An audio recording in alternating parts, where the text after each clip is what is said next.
Good evening, ladies and gentlemen. Welcome to Midwest Fantasy Football, week number 15. I'm Scott here with you again, joined by Aaron again out in the Ryobi garage. Anything to say before we get going here? Nope, glad to be here. All right. Welcome back. I know it's been 2 weeks, since you were on last? Right. Drug everybody else into this. So, all right. So instead of high score, biggest blowout, that kind of stuff, normally in the playoffs we try to. I usually recap in order of seeds. So the highest seeds will go first, and then once we get into the deuce, the worst seeds will go first because they're technically the highest seed in the loser bracket. So our first matchup here is number 3 seed Will's Galactic Gibbs Gang taking out Eric's What 188.2 to 112.2. Yeah, so very, couple very clear reasons why this happened, right? Josh Allen, amazing game, 44 points.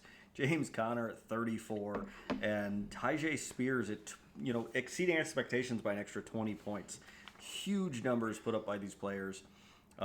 Really, the only negative, the only player that really didn't do well was Zach Ertz when he missed it by 5 points. Otherwise, just great numbers across the board. Eric, on the other hand, had a really strong turnout from Kansas City defense and a pretty good one from Keenan Allen, and otherwise low numbers. Couple guys on the bench could have added some points, but certainly not enough to make a difference. I mean, yeah, you put up 112 in a loss. You can't be too mad. Well, yeah. It's not like it's a terrible game, but statistically, I feel like in order to feel comfortable with a win this year, you got to be in that 125, 130. So this is a little bit of an underperform, but especially your projected average is 122, so you're underneath of that number. It's a tough way to go out regardless. So, all right, moving on to our next matchup. That would be myself and Nick. I was a 5 seed. The 5 seed upsetting the 4 seed here. My Detective Pikachu with 130.6 over Nick's T-Bolden Girls, 124.6. Yeah, another one of the strong performer, right? Looking at Devontae Adams at 46 points. I mean, even with a couple people like Metcalf and Barkley coming in pretty well under expectation, it still just obviously shot him up over the top. Not by a lot, right? I mean, only a 6-point gap, but only thing there could have put in Ford instead of Barkley for an extra, 10, 15 points. But Nick, on the other hand, Malik bringing in 24 points. Jaden Daniels at around 24 points. Otherwise, just a lot of very near expectation players and just needed a little bit more to kick you up over the edge. I mean, this is 130 to 125, right? Right, We're just talking about averages. Both players outperformed their projections in this. I only outperformed mine by 5. Nick outperformed his by almost 10 or 11 points. This definitely was a game I was sweating. The kicker that I have for played Monday night, Younghook Koo, he's actually on IR now. If you look at the sheet as it's printed, and I've had actually cut him and Adam. But he played through injury on Monday night. He had a couple field goals. I needed 3 points on Monday Night Football to win this, and I sweated that out. So big good there. My biggest concern going on and moving on to next week is that I've been living and thriving off of the big plays, the huge weeks from people. So I've had some Saquon games. I've had some Devontae games. I believe I had a huge Puka game. I'm going to need somebody to step up this week if I'm going to have a chance to knock off Lee. So, all right, that's it for our main championship. Moving down to our deuce bracket. So the highest seed was Trent, the 14 seed or the 7 seed, depending on what you want to classify it. He ended up taking the loss here. Scotty B coming out strong, 180. Scotty B and Josh, sorry. Scotty B and the Pocket Dogs with 186.6 over the Deucing in the Laporta John with 74.8, 112-point win. So, turns out one of the best teams, one of the worst teams. Right? Yeah, so another one, right? Recurring trend. I mean, looking at some of these players. Goff at 44, Brian Thomas Jr. at 32, CeeDee Lamb at 27. Huge numbers. Surprisingly left, Mike Evans, even 40 points on the bench. Just obviously a huge roster to choose from for the Pocket Dogs. Just a lot of choice, and it clearly showed that they have the players they need. Compared to Trent's, who all underperformed except for, ironically, Sam Laporta.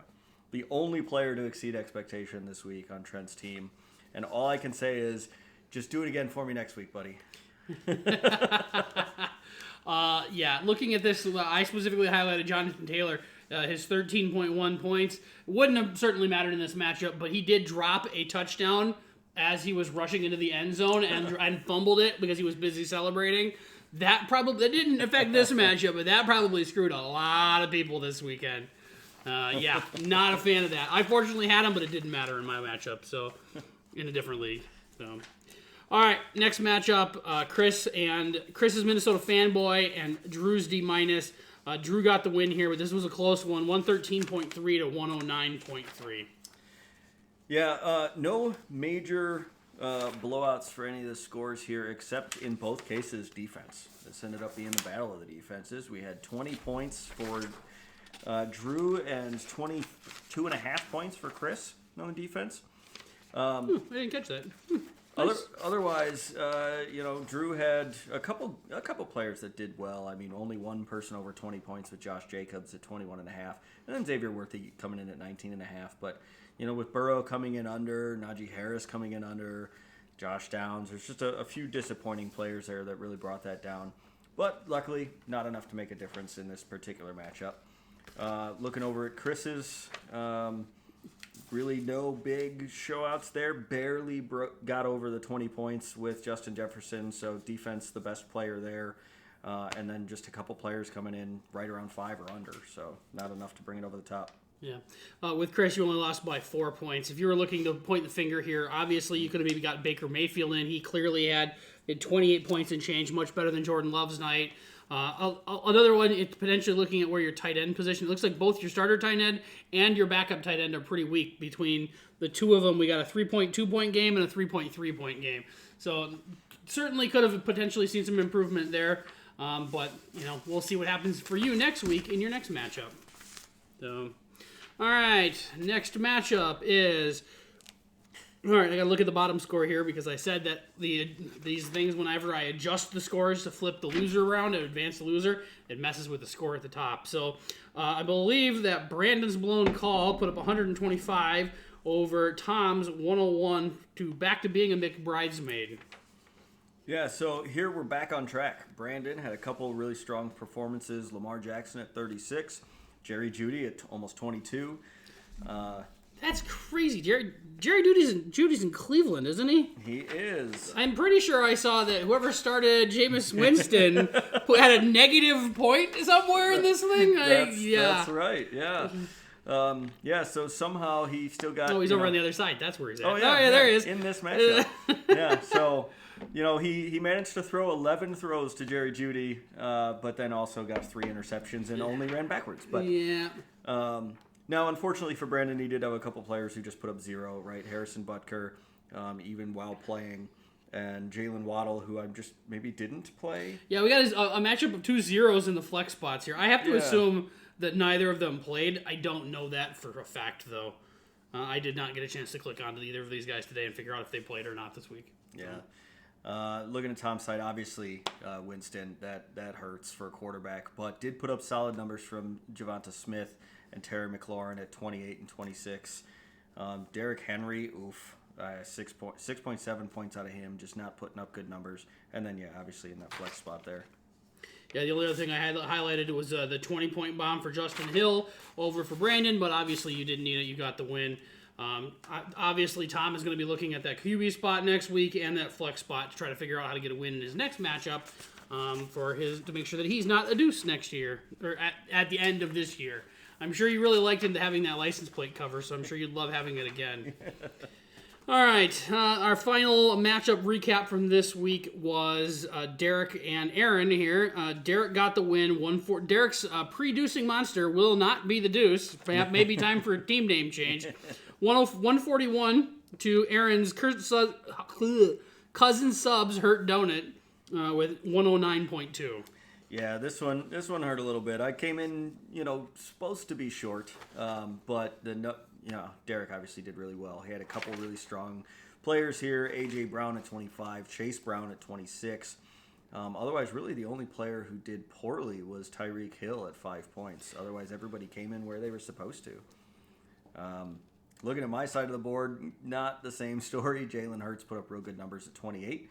Otherwise, Alexander Mattison, Brock Bowers both did really poorly.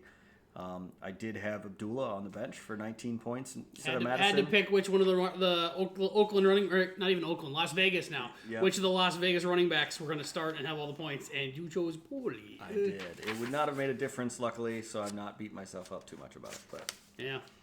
I see Derek, 72 points on the bench. Heck of a week over there. A lot of good talent there. So, you're fighting. You're avoiding a deuce this year, but you have maybe some good keeper value for next year. So, all right. So moving on to this current week of matchups, we're moving into the semifinal round. 2 games to go for whoever gets a championship, and 2 games to go for whoever gets a deuce. In the first matchup, it is Lee's number 1 seed, Cut My Balls, taking on my Detective Pikachu. This matchup is projected to be super close right now. It is a 3/10 of a point in difference, or 2/10 of a point. And the thing that I happen to note immediately on this matchup is that this is going to come down to probably a wide receiver game, because I have Puka, obviously, and you have Cooper Kupp. And I have Devontae Adams, and you have Garrett Wilson. So those two, that Jets game and that Rams game, are probably going to be the deciding factor in this game, unless somebody else on one of the other teams blows up. Thoughts? yeah, other than it being super close, I noticed it's also, you have very similar points on the bench. So even if you cycle things out, you guys look pretty evenly placed this time. Scott does have an empty bench spot if he wants to throw somebody in there just for good luck. Yeah, we'll see. All right, in the other semifinal matchup, we've got Ethan's pretty good team and Will's Galactic Gibbs Gang. This is a 2 versus 3 seed, so we've got a 1, 2, 3, and a 5 seed. So I got the only upset in the first round in the semifinals. Over here on this one, I specifically called out, this one's probably going to depend a lot on the Niners game. Obviously, Ethan's heavily dependent on the Niners. They're playing Miami, so potentially, good defense to play against. It's at Miami, so usually that should be a good weather situation. So it should be interesting to see what happens there. And then obviously, Will's got the superhuman of Josh Allen. So if Josh Allen continues to go nuclear like he has the last couple weeks, it will be difficult. I read a stat today, or heard a stat today that said that Josh Allen has something like 900 yards of offense by himself in the last 2 games. That's crazy. Yeah, he will definitely, if he was not already on Will's keeper list, he certainly will be. This is another one, right? Percentage breakdown, 52-48. It is expected to be close, but obviously they are assuming, Josh Allen will be a normal quarterback rather than his normal self. As exalted form. Yeah. All right, moving over to our deuce bracket. Obviously, we've got a semifinal here. Obviously, the goal here is to get a win, not to get a loss. Getting a loss moves you into the loser bracket and championship next week. We've got Aaron versus Trent. Trent, obviously, the high seed, yet still in that 14 seed. Currently, Aaron is projected to win by 115-102. Yeah, I do want to correct what Scott just said, though, for Trent's benefit. Your goal is to lose. Yeah, no, I don't think he wants to lose. No, I don't think he was. This is, we start to see the largest, actually, this is the largest separation in projection with a 61-39% chance of winning. Obviously, I'm hoping I win this, but, Jalen's really got to pull and do a good job, and hopefully nobody gets hurt. But otherwise, we're both pretty low scoring here, so anything could move it one way or the other. Yeah, I had the two Lions highlighted. We've got Sam Laporta over for Trent, and you've got Jameson Williams in your flex. So obviously one or the other will probably go off. This last week, I believe it was Jameson Williams had a good game, and Laporta did okay actually as well. Depends a lot on how well that offense performs. Looks like they're playing the Bears, so you should have no problem. So. Although, where's that game at? Chicago? In Chicago, yeah. In Chicago? Weather could be a factor. It's cold in Detroit, though. Yep. All right, in our last matchup, Chris versus Tom. Minnesota Fanboy being the lower seed at the 13 seed versus Tom's 12 seed, back to being McBride's maid. Right now, this projection is favoring Tom, 113-105. Yeah, this one will be fun, right? Both teams are 5-9, so there's some bragging rights included in this beyond the tournament itself, but otherwise, again, real close scores, 105-113. So it's really going to come down to just a couple plays here or there. Be fun to watch. This is an interesting one. The 2 things that I have highlighted in here is the tight end matchup. We've got Jawan Jennings theoretically looking at Depending on what's going on in that one, that's going to be against Green Bay, so it should be interesting to see there.